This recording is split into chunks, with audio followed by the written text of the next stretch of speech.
आपका मेरा terrace garden पे वेलकम है। आइए आप। Thank you so much.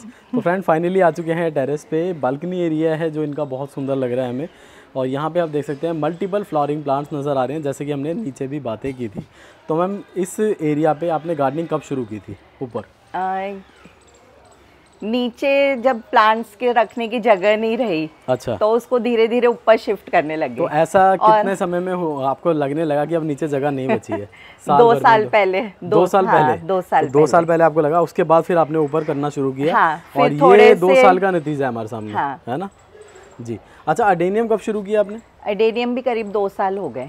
और इसके लिए इंस्पिरेशन कैसे मिली कि मुझे अडेनियम भी लगाने हैं? यूट्यूब चैनल देख के आपका। अच्छा मतलब उसमें आपने देखा कि इसकी फ्लावरिंग वगैरह जो है वो डिफरेंट है बाकी प्लांट से। आपने जब कोटा में शायद 2 साल पहले शूट किए थे एडेनियम्स गार्डन बहुत सारे, उसी टाइम से मुझे लगा कि बहुत सुंदर लगते हैं ये। जी जी, फिर आपका इसकी और रुझान आया और आपने स्टार्ट किया। हाँ। तो स्टार्टिंग में कितने प्लांट्स लाए थे और कैसे कैसे? एडेनियम मेरे पास बहुत साल पहले एक में लेके आई थी, पर मुझे उसका नाम और उसके बारे में कुछ भी पता नहीं था। ओके। फिर धीरे धीरे वो मदर प्लांट अभी भी है मेरे पास। अच्छा, अभी भी है? हाँ, दिखाएंगे? वो है। हाँ, देखते हैं। सबसे फर्स्ट प्लांट है वो। कितने साल पुराना है ये हो गए होंगे 6-7 साल पुराना ये वाला। 6 to 7 ईयर ओल्ड है दोस्तों, और आज भी मैम के पास है।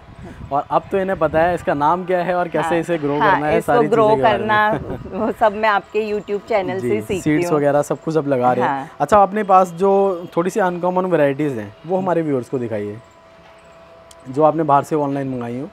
मैंने करीब ऑनलाइन ही मंगवाए। अच्छा, मैक्सिमम ऑनलाइन मंगाए। हाँ, हाँ। अच्छा, तो दिखाइए। ये सारी अरेबिकम की वैरायटीज है जी। ये अरेबिकम है और पीछे ओबेसम है। अच्छा, बहुत सारे देखिए अभी भी लोग ग्राफ्टेड है जी, जैसे अभी भी बहुत सारे ना बिगिनर आपको देख रहे हैं। तो प्लीज अरेबिकम और ओबेसम दोनों में डिफरेंस बताइए क्या है?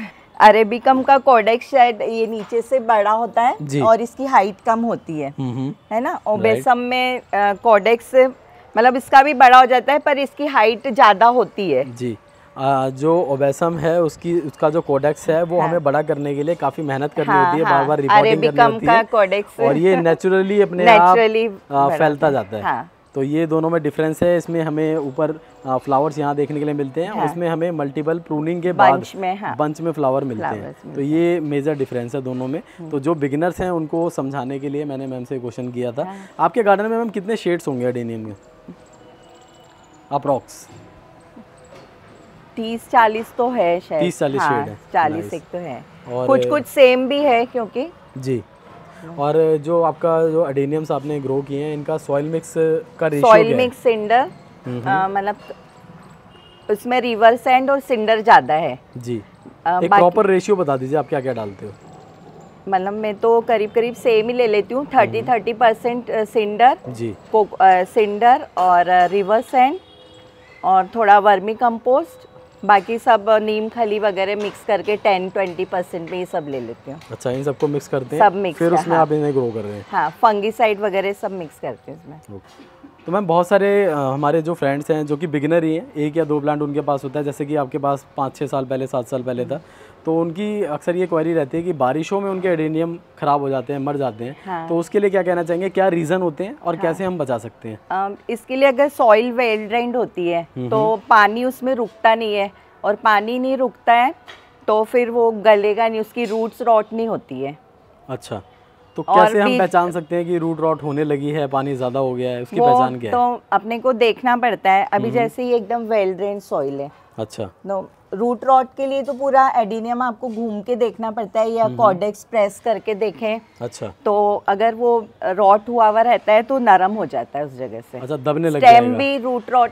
स्टेम भी रॉट हो जाती है और रूट से भी रॉटिंग होती है इसके। अच्छा, लेकिन अगर हम टच नहीं करेंगे तब तक हमें पता नहीं चलेगा। वो कभी देखने से भी पता चल जाता है। स्टेम अगर जैसे फ्लावरिंग नहीं हो रही है या उसमें स्ट्रेंथ नहीं दिख रही है जी, तो फिर दिख जाता है कि ये रॉट हो रही है। और सपोज हमें पता चल गया कि ये रॉट होना शुरू हो गया, दबने लगा है, हाँ। उस केस में हमें क्या करना है? अगर ज्यादा रॉट नहीं हुआ हुआ रहता है तो अपन उस जगह को कट करके और फंगीसाइड लगा के निकाल के रख दें उसको सॉइल में से जी। 3-4 दिन उसको ड्राई होने दें, फिर अपन वापस से उसको रिपोर्ट कर सकते हैं। कौन सा फंगीसाइड यूज करते हैं आप? साफ फंगीसाइड, वो बेस्ट लगता है उसे यूज करना? हाँ, और ऐसे मॉनसून में अपन इसके आसपास भी इसको फंगीसाइड या फंगीसाइड का स्प्रे भी कर सकते हैं प्लांट पे। अच्छा, सॉइल में भी फिर इसमें फंगस लगने का डर कम हो जाता है। नाइस, ये बहुत ही अच्छी बात है। एक तो हमारा जो सॉइल है वो वेल ड्रेन होना चाहिए, सेकंड अगर हम फंगीसाइड यूज़ करते रहते हैं तो फिर फंगस नहीं लगता है। ये 2 रीज़न रहते हैं। अच्छा, बहुत सारे व्यूवर्स ये कहते हैं कि हमें ज़्यादा फ्लावरिंग चाहिए, तो उसके लिए भी कुछ होता है क्या, डालना होता है इससे फ्लावरिंग ज़्यादा मिल जाती है? हाँ, माइक्रो न्यूट्रिएंट्स भी डाल देती हूँ मैं। क्या यूज़ करते हैं? वही देख के सब सीवीड एक्सट्रैक्ट भी डालती हूँ और स्प्रे कर देते हैं NPK वो 05234। अच्छा, हाँ। और ये कब कब हमें डालना चाहिए? ऐसे अभी जैसे मेरे को अभी नवंबर में इसमें थोड़ी आ सकती है फ्लावरिंग, डोरमेंसी अब धीरे धीरे होएगी, लेकिन नवंबर में अपन ले सकते हैं। तो मैंने अभी इसमें लिक्विड फर्टिलाइजर डाला हुआ है 8 दिन पहले। ओके। तो एक बार बर्डिंग स्टार्ट हो जाएगी, एक बार फ्लावरिंग हो जाएगी इसकी डोरमेंसी में जाने से पहले। अच्छा, एक बार और फ्लावरिंग हो जाएगी। हाँ। वैसे यहाँ पे जो क्लाइमेट है कोटा का, हाँ। साल में कितने महीने आपको फ्लावरिंग मिलती रहती है? इसमें फरवरी के बाद जैसे अपने को मार्च अप्रैल में भी फ्लावरिंग हो जाती है, फिर अक्टूबर से स्टार्ट हो जाती है, अगस्त सितंबर में भी मिली थी फ्लावरिंग तो जी। तो मतलब मैक्सिमम 8 से 9 महीने हो जाती है। 8 से 9 महीने फ्लावरिंग मिलती है। ये कुछ शेड्स हैं दोस्तों जो कि दूर से बहुत अट्रैक्ट कर रहे थे, तो मैं इनके पास आ गया। अच्छा, एक बात और बताना चाहूँगा, आप सभी को ये लग रहा होगा कि इन सभी पे फ्लावरिंग क्यों नहीं नज़र आ रही। हालांकि कुछ कुछ हमें नज़र आ भी रहे हैं फूल, लेकिन मैक्सिमम पे इस टाइम पे फ्लावरिंग होनी चाहिए थी। उसका सबसे बड़ा रीज़न ये है, अभी पिछले कुछ दिनों से लगातार बारिश हुई है। कोटा में बहुत बारिश हुई है, मुझे लोगों ने बताया, और मेरी इनफैक्ट प्लानिंग तो लास्ट वीक ही आने की थी, लेकिन बारिश की वजह से मैं रुक गया। बर्डिंग तो हो रही है इसमें, इसी में अभी जैसे इनमें भी बर्डिंग हो रही है। बर्डिंग बहुत सारे प्लांट्स अगर बारिश नहीं होती तो अभी फ्लावरिंग होती है, बर्डिंग हो रही है। तो एक ये रीज़न होता है दोस्तों।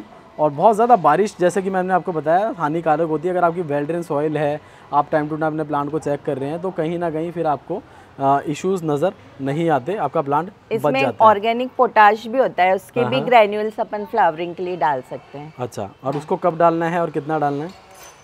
5-7 दाने डाल देती हूँ मैं, और ज़्यादा हो तो नीम खली और वर्मी कंपोस्ट में मिक्स करके, अच्छा, तो थोड़ा फर्टिलाइजर अच्छे से हो जाता है। Okay, nice. तो ये बहुत ही अच्छी टिप दी आपने हमारे व्यूअर्स को। आप क्या अपने एडेनियम्स को ग्राफ्ट भी करते हैं? मुझे अभी ग्राफ्टिंग का इतना नहीं है, कोशिश करूंगी मैं अब। कोशिश करेंगे। हाँ। और अपने इन प्लांट्स को सीखा तो है मैंने ग्राफ्टिंग जी, पर अभी ट्राई नहीं किया। और इसके अलावा जैसे प्रोपोगेशन की बात करें, आपने सीड से तो प्रोपोगेट इसको कर रखा है। हाँ। क्या आपने कटिंग भी लगाई है? कटिंग लगाई है, ये कटिंग से ग्रो हुआ है ये वाला। वाह, अच्छा, एक साथ 4 कटिंग लगी है क्या? हाँ, ओके। इसमें फ्लावरिंग भी हो चुके हैं। अच्छा, हाँ। और ये कितना पुराना प्लांट है? ये इसको 2 साल हो गए। अच्छा जी, कटिंग से। और फ्लावरिंग फर्स्ट टाइम कब की इसने? इसमें अभी इसी साल हुई है। इसमें रेड कलर का फ्लावर है। अच्छा, मतलब 1.5 से 2 साल में फ्लावरिंग कर देता है अगर कटिंग से भी लगाते हो। कटिंग से ग्रो किया है। वाओ, बहुत अच्छी बात है। तो भले ही दोस्तों आपको कोडेक्स मोटा नहीं नजर आ रहा, लेकिन आपको इस पे फ्लावरिंग 2 साल में मिल जाएगी। हाँ। और कोडेक्स को किस तरह मोटा करना है इस पे भी हमने चर्चा की हुई है। कटिंग से भी अगर आप लगाते हैं तो धीरे धीरे कोडेक्स को आप मोटा कर सकते हैं। उसकी भी टेक्निक्स हैं जो कि आप बाकी वीडियोस देखेंगे कोटा सीरीज की। इसके अक्टूबर नवंबर में शायद प्रूनिंग भी कर देते हैं जी, तो फरवरी में इसमें लीव्स आके और फ्लावरिंग अच्छी होने लग जाती है। नाइस, बहुत ही बढ़िया। तो इस तरीके से आप भी अपने एडेनियम्स और को ग्रो कर कोडेक्स सकते भी मोटा हो जाता है उससे जी। रिपोर्टिंग आप अगर हर साल करते हैं, सॉइल मिक्स चेंज करते हैं, थोड़ा थोड़ा प्लांट को ऊपर रखते जाएंगे, जैसे कि मैं आपको दिखाता हूँ, मैम ने किया हुआ है यहाँ पे, तो उससे क्या होता है कि आपका जो कोडेक्स है वो धीरे धीरे मोटा होता चला जाता है। यहाँ पे देखिए, हाँ। जब जब रिपोर्टिंग होती है इस प्लांट को थोड़ा उठा दिया जाता है, ये जितना ऊपर आपको नजर आ रहा है उतना नीचे भी होगा, तो धीरे धीरे आप ऊपर करते रहेंगे और कोडेक्स आपका मोटा होता रहेगा।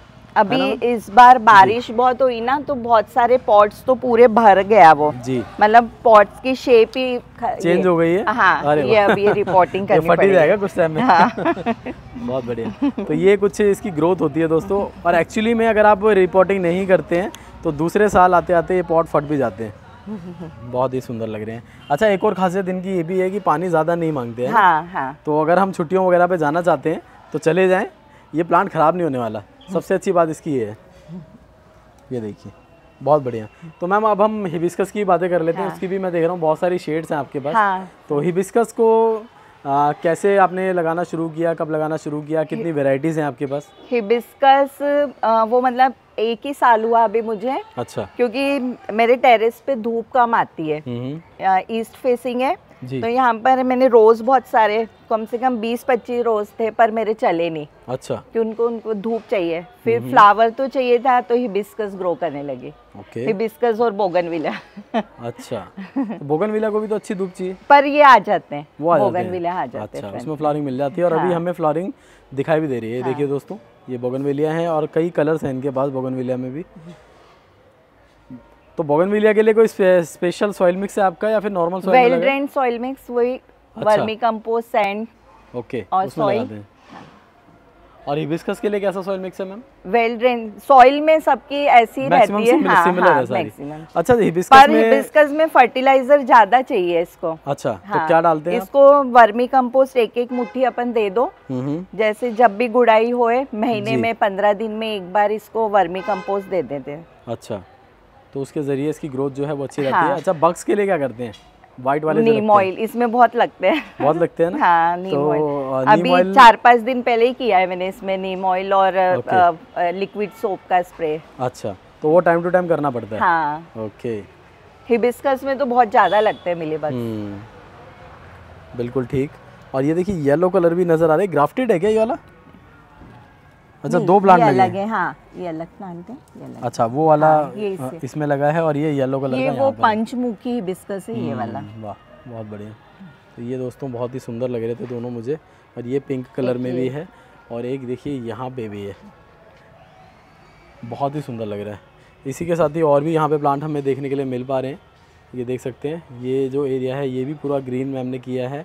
ये सब प्रोपोगेशन का नतीजा है ना? सारा प्रोपोगेट किया होगा? हाँ हाँ, और ये भी प्रोपोगेट किए मैंने, पूरे जेड प्लांट्स। हाँ, ये सब प्रोपोगेशन। कुछ जेड हमें नीचे भी नजर आ रहे थे। और यहाँ पे देखिए इन्होंने कटिंग वगैरह लगा रखी है। ये इनकी छोटी-छोटी कटिंग से ग्रो की है मैंने, जेड की। बहुत ही अच्छे लग रहे हैं। और एक ये पॉम-पॉम चंपा, ब्यूटीफुल।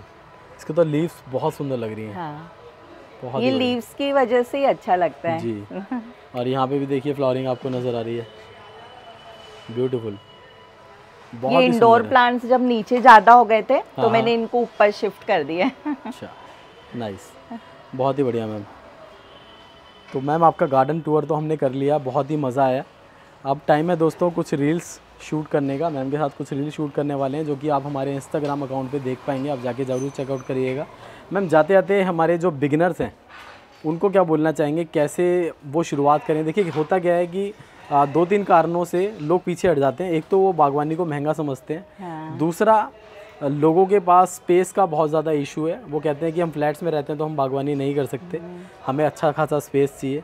तो ये 2-3 रीज़न रहते हैं जिसकी वजह से लोग शुरुआत नहीं कर रहे हैं। तो आप उनके लिए क्या कहना चाहेंगे? हाँ, स्टार्टिंग में तो अपन लोग इजी टू मेंटेन प्लांट्स ला सकते हैं। डेफिनबेकिया वगैरह ये सब इजी टू मेंटेन है। ड्रेसिना, डेफिनबेकिया, मनी प्लांट से आप पोथोस से ग्रो करिए, ग्रीनरी भी होती है और इजी टू मेंटेन है। तो स्टार्टिंग उससे कर सकते हैं। धीरे धीरे जब उसको मेंटेन करना आ जाए तो अपन रेयर प्लांट्स पे जा सकते हैं। और रही बात जगह की, तो छोटे पॉट्स में भी आजकल प्लांट सुंदर लगते हैं जी। जैसे कि मैम ने नीचे ग्रो कर रखे थे, बड़े पॉट तो थे ही, साथ साथ छोटे छोटे पॉट में भी इनको लगाया हुआ था। और एक एग्जांपल यहाँ पर भी है, छोटे छोटे पॉट में देखिए कितने सारे एडेनियम्स लगे हुए हैं। तो एक शुरुआत करनी है, कोशिश करनी है, रिजल्ट आपको जैसे जैसे मिलने शुरू होंगे आप धीरे धीरे अपने शौक को आगे बढ़ाते जाएंगे, अपने स्पेस के अकॉर्डिंग और अपने बजट के अकॉर्डिंग। तो ऐसा नहीं है कि इसमें बहुत ज़्यादा एक्सपेंसिव रहता है ये सब कुछ। आप देख पा रहे हैं 50% प्लान तो यहाँ प्रोपोगेशन का ही नतीजा है। हाँ, तो ये बहुत ही अच्छा रहा जी। तो ये बहुत ही अच्छी टिप मिली है। साथ ही साथ बताना चाहूँगा, मैम के जो पॉट्स हैं नीचे हमने प्लास्टिक के देखे थे, यहाँ पे सीमेंट के भी और टेराकोटा के भी पॉट लगा रखे हैं। और एक जो ज़्यादा क्वेश्चन होता है मैम, जिसकी ज़्यादा क्वेरी होती है, वो पूछते हैं लोग पानी कैसे देते हैं। तो ये बड़ा क्वेश्चन है, ये आप बताइए कैसे पाइप से डालते हैं? कैसे डालते हैं? पाइप से, सभी जगह पाइप में आगे शावर लगा के। अच्छा, हाँ। उसके थ्रू आप वाटरिंग करते हैं? उसके थ्रू वाटरिंग करते हैं। नाइस। और गर्मियाँ होती है तो फिर लीव्स पे भी स्प्रे कर देते हैं, उसको पूरा नहला के फिर प्लांट्स को। तो आपके गार्डन इतने सारे पौधे हैं, मुझे लगता है हजारों में ही पौधे हैं। तो इसके लिए कोई माली वगैरह भी रखा है या खुद करते हैं या घर में कोई हेल्प करता है? सपोर्ट तो घर में सभी का है, सब हेल्प करते हैं। माली जी आते हैं, वीक में एक बार आते हैं वो। अच्छा। बाकी टाइम सब पूरा ऐसे एक एक पोर्शन में घूम के मैं ही देखती हूँ प्लांट्स को। आप ही देखते हैं मतलब। हाँ। और आप डेली कितना समय निकालते हैं बागवानी के लिए? डेली तो नहीं निकल पाता है, बस राउंड लगा लेती हूँ। कभी जैसे चलते चलते कुछ दिख गया, अच्छा, तो फिर कभी तो घंटा भर भी हो जाता है, कभी 2 घंटा भी हो जाता है, समय का पता ही नहीं चलता है बागवानी करने में। बहुत ही बढ़िया। तो ma'am thank you so much, आपने मुझे बुलाया अपनी बगिया को कवर करने के लिए, बहुत ही अच्छा लगा मुझे। और आज पहला ही गार्डन आपका मैंने शूट किया है, और बैक टू बैक दोस्तों बहुत सारे गार्डन्स की वीडियो हमारे चैनल पर आने वाली है। और नेक्स्ट टाइम मैम कभी आते हैं दोबारा आपके यहाँ विजिट करेंगे और दिखाएंगे किस किस तरह के चेंजेस आपके गार्डन में हुए हैं। Thank you so much. आपका भी बहुत बहुत धन्यवाद संदीप जी। Thank you.